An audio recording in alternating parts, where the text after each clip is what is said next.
Hello everybody, this is Jessica from JK Braids, and today I'm going to be showing you how I created this crown braid. So crown braids are actually a little tough. They do require some good arm strength, which not much there, but that's okay. I love how crown braids turn out though, especially adding little flowers in there. I just added some dried flowers and I think it looks so cute. Part my hair down the middle, and then I braid one section towards the back and then one section towards the front. The one going back is very easy, but the one going forward is a little bit more challenging. So for this style, you're just going to need a few bobby pins, 2 clear elastics, and any flowers you want to add. I added some dry shampoo for a little extra grit before I got started. I then created a middle part because that's where I want my hair to be parted for this style, and I made sure to really brush out my hair well so when I was braiding it's nice and smooth. I then curled my face framing pieces because these are the pieces I want to leave out of the style. And just make sure to run your fingers through these pieces so they are not super ringlety.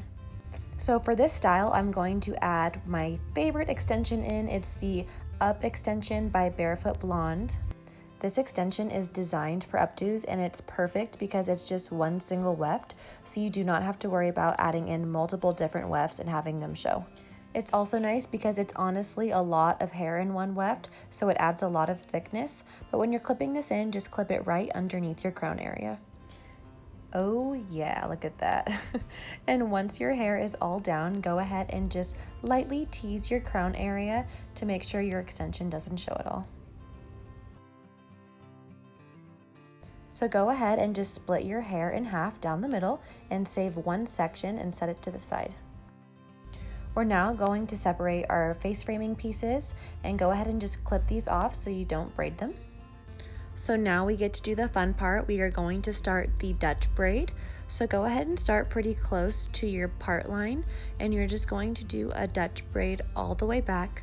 So the Dutch braid is a 3-strand braid, but instead of wrapping the strands of hair over the middle one, we're wrapping it under.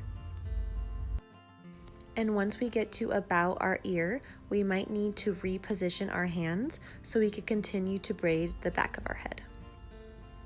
So I did that here, and then I'm just continuing to braid. You don't want to braid too tight because we are going to be pancaking this braid in a bit, but just continue to braid all the way down to the end of your hair. And this is definitely where those arm muscles come into play here. But just keep braiding down the back there, and then I like to reposition my hands again like this to just finish up the braid.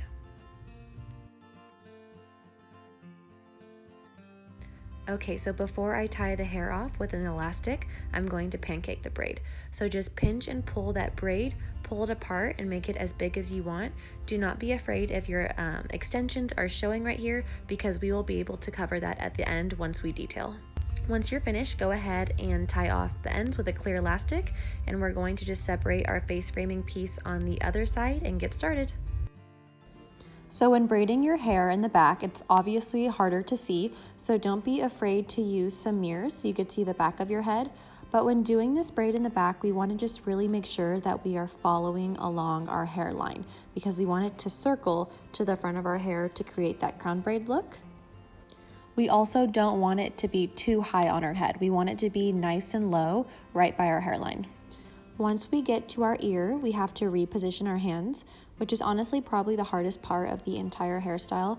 You can see even I'm struggling a little bit here, but we have to do this so we could braid forward along our hairline now.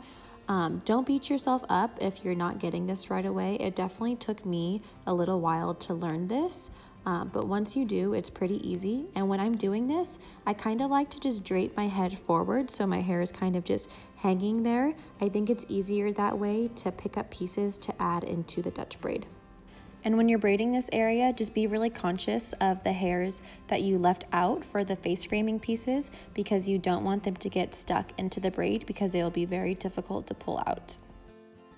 And just keep braiding here and make sure you're braiding in the direction that you're wanting the hair to go. So eventually we want this hair to go across our middle part here, so we're braiding in that direction.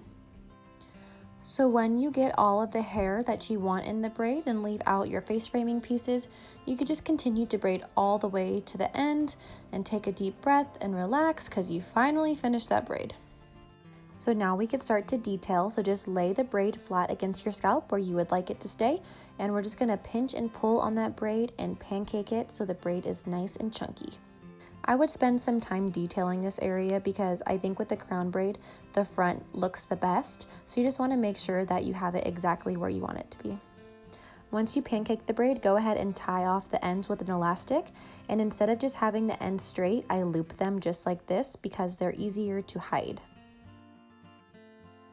We can now pin our braid, so just use some bobby pins. Make sure you don't open up the bobby pins, just slide them in and put a few bobby pins throughout the braid so it's nice and sturdy.